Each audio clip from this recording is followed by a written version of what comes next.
Hello and welcome to Larry's Topics. Um, I actually am using this as an idea kicker, basically, and a way to document a character I had an idea for the Marvel Universe.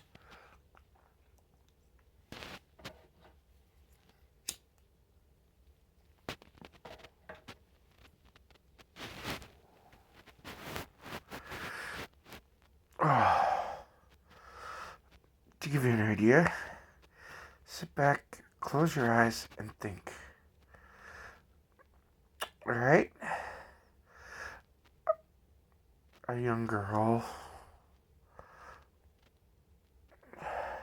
right, makes love to a random guy who possesses the X gene, of course, right?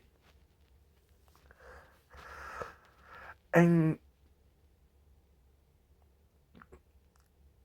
becomes, how do you put it?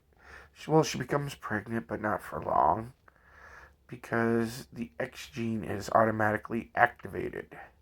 Unlike others where moments of stress happen, this one is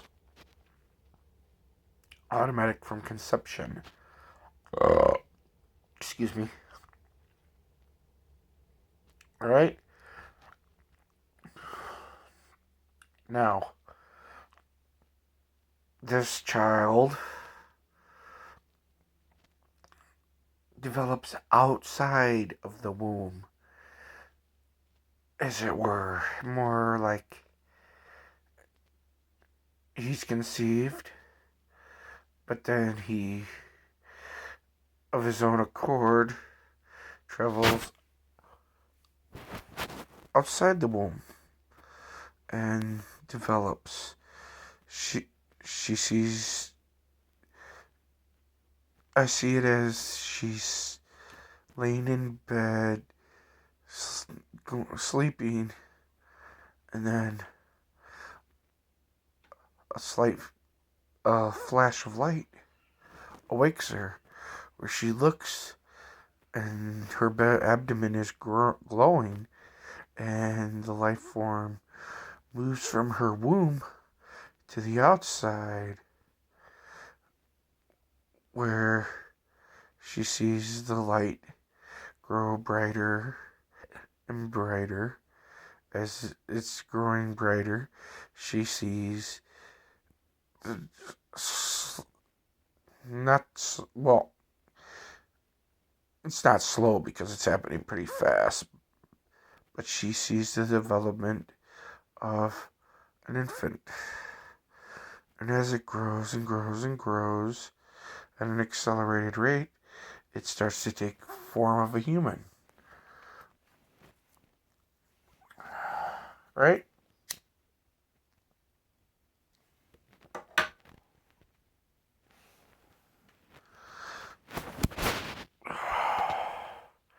Charles Xavier puts on Cerebral, and it is just looking for any new potential mutants. And while doing so, he senses a huge, massive spike of energy from the X gene. Something he's never felt before. Even though he sensed Apocalypse and other beings that are so massively powerful, this thing is beyond anything he's ever fathomed. But instead of being overwhelmed by its spike of energy, a calm and euphoric feeling comes over him, and he can't explain it. He senses the power, but it doesn't overwhelm him. It actually soothes and relaxes him, and he can understand why he feels this way. And he notices the spikes are growing higher and higher of energy for this being. And he has to know what it is. So he collects Wolverine, or enlists Wolverine, Cyclops, Storm, Jean Grey, Beast, and Rogue, and Gambit to come with him. And he journeys to, I'll give it a little popularity, Wisconsin, Juneau County area, to a trailer court, Bader's trailer court to be exact, which is never mentioned in the comics, but imagine you're looking for spikes of the X-Force or X gene in the world, and you hit a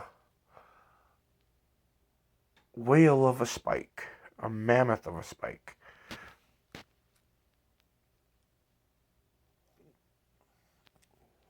Charles Xavier, of course, follows, taking his portable helmet, cerebral helmet. He follows the spike all the way to Bader's trailer court, New Lisbon, where he finds a young woman. When he knocks upon her door, unable to use his regular wheelchair, he uses his hover chair so he can enter the house. He hovers up the stairs and sits there at an angle while Cyclops and Wolverine knock on the door. A young, beautiful woman answers and says, "Can I help you?" And Charles automatically says, "Yes, I would like to speak to you about the unique energy coming from your house." The girl, obviously in shock of what she's seeing, a revelation of life developing outside, coming from her womb to the outside world, in a form of energy, physically manifesting itself, and him being the only person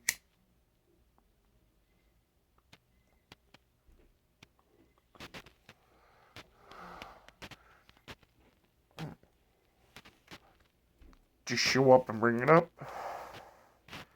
quickly invites him in.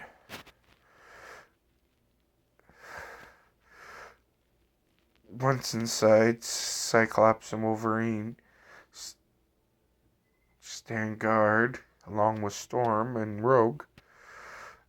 While they stand there, Charles hovers in the kitchen where he says, "May I enter the room where the energy spike is?" And she says, "If he allows it." Right?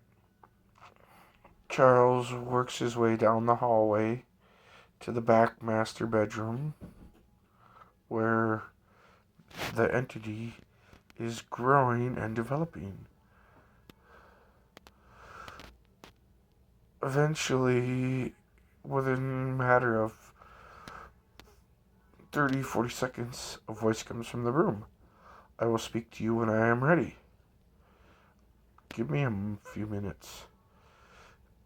So Charles sits there patiently waiting, while the being on the other side of the door, which is glowing but resembles a humanoid form develops into an adult in a matter of minutes.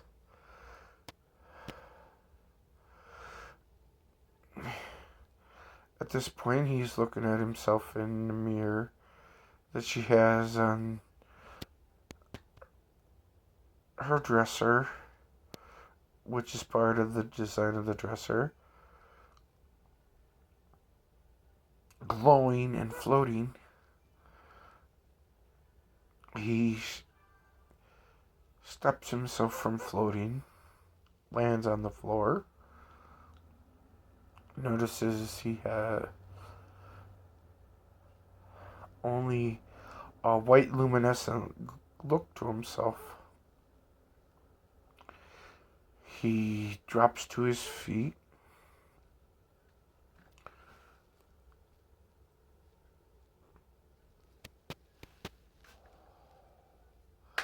and the glowing white look of him fades. He looks and he notices there's no hair on his head.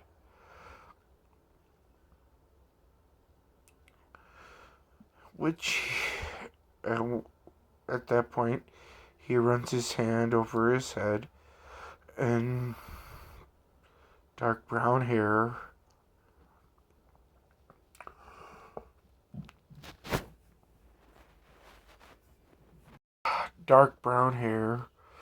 appears on his head as he runs both of his hands across the top of his head. He looks at his eyes, which are glowing and white, and he blinks. And in doing so,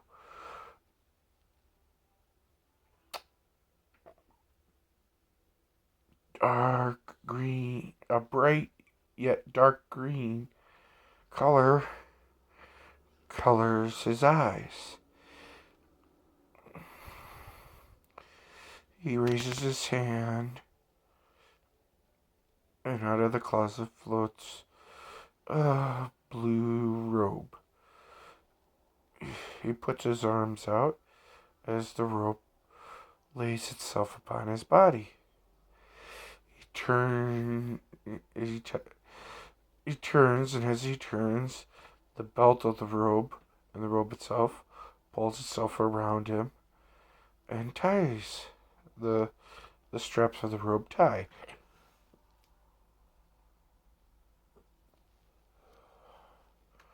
He turns and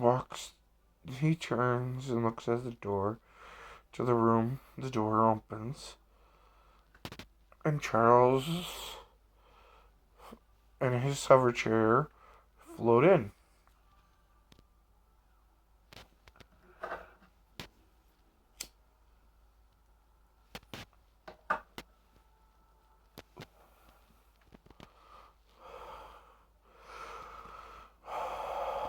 While sitting there in his hover chair, Charles says, "Welcome." And the young man, who has the physique of a massive bodybuilder, muscular in tone, tilts his head slightly, glances at him, and says, "Welcome back." As Charles enters the room, the door to the room shuts. Charles floats by the young man in his hover chair, and he says to him, "You are the most unique and most powerful mutant I have ever sensed." And the young man looks at him and says, Then why do you say that?" Charles says, "Never has there been a child born out of the womb, let alone." Well, Charles, admiring the being standing in front of him, Says, "You are the most unique mutant I've ever come across." The young man tilts his head to the side, turns to him and says, "Are you sure I'm a mutant?" And he says, "Yes, you possess the X gene. I sensed it and I felt it." And he says to him, "Are, are you sure I'm a mutant?" Charles looked back in curiosity as the young man walks to the side of his mother's bed and sits down. Charles looks at him in confusion and yet curiosity. And he says, "Well, if you are not a mutant, what are you?" He says, "I am nothing and I am everything." Charles ponders it for a moment and says, "You were born of the X gene."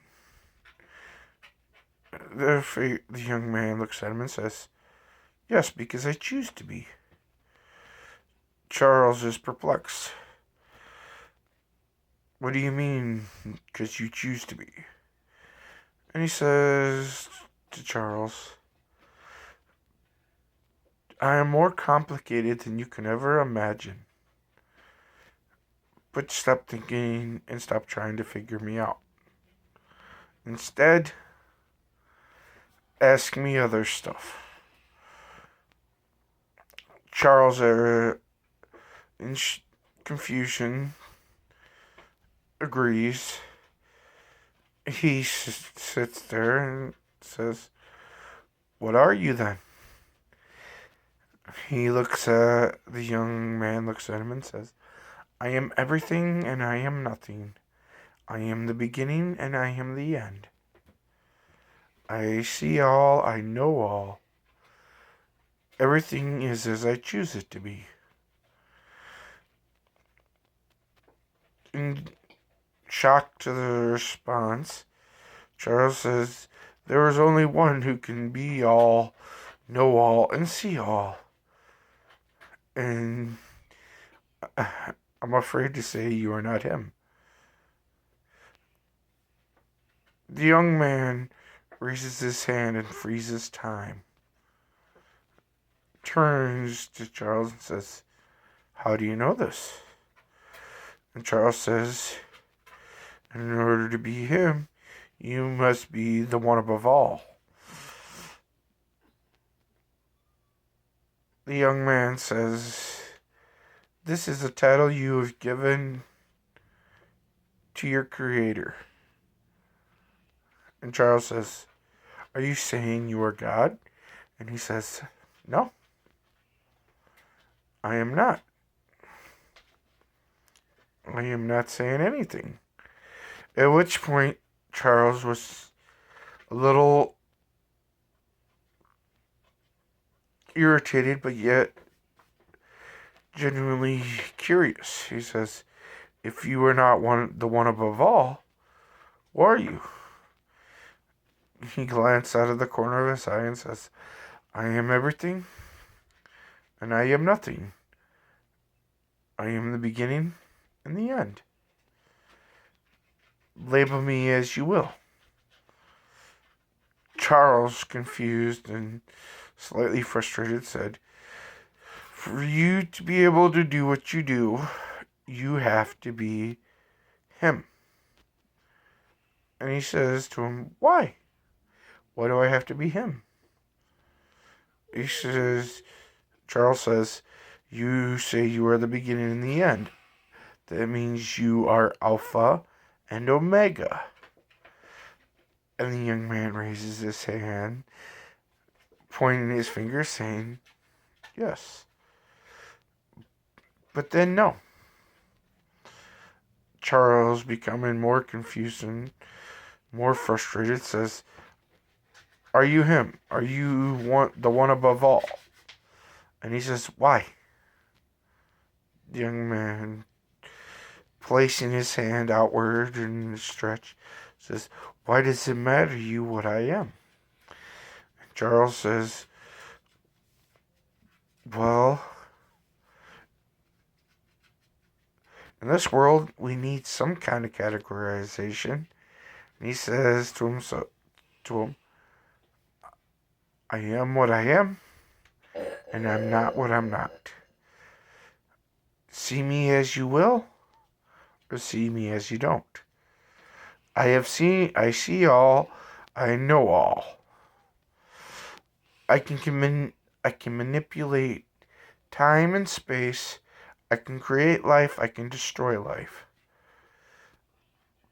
I can manipulate matter or not. I can outstretch my hand and change the universe, or I can leave it as it is. I can snap my fingers and destroy billions of lives, or I can raise my hand up and save them." Charles looks at the young man and says, "That would make you God." The young man looks at him and says, "Why do you give me such a title? I am nothing, but I am everything." Charles says, "That makes you God. If you can see all, you know all. You can see past. Are you saying you can see past the past? You can see the present and the future?"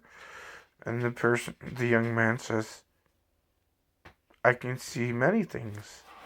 I can see the past. I can see the future, and I can see the many different roads people could take." Charles says, "That's a great power." The young man looks at him and says, "It's a complicated pain in the ass." Charles looks at him curiously and says, "Why do you say this?" And the young man says to him, "How would you feel if you could see past, present, future of everybody simultaneously at the same time, see the what if?" Charles says, "The what if? What do you mean, the what if?" He says, the young man says to him, "Imagine you have a choice. Something simple. To have, in your case, have someone give you a rock, and you have the choice of throwing it or not throwing it. You have the choice of destroying something beautiful, like a church window, or not." Charles says, "Yes." "Okay. What does it have to do with you?" The young man says, "I see the outcome of every single thing you do or don't do."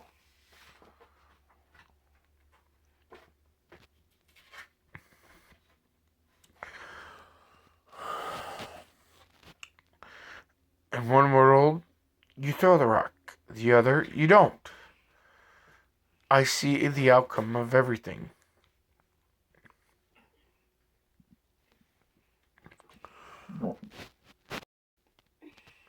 I see all and know all.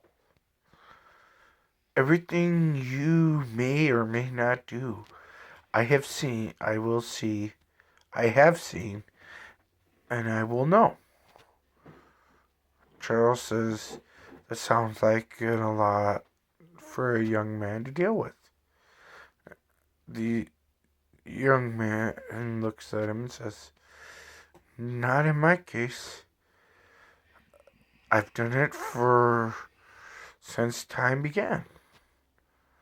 Charles says, "Then you are God." The young man looks at him and says,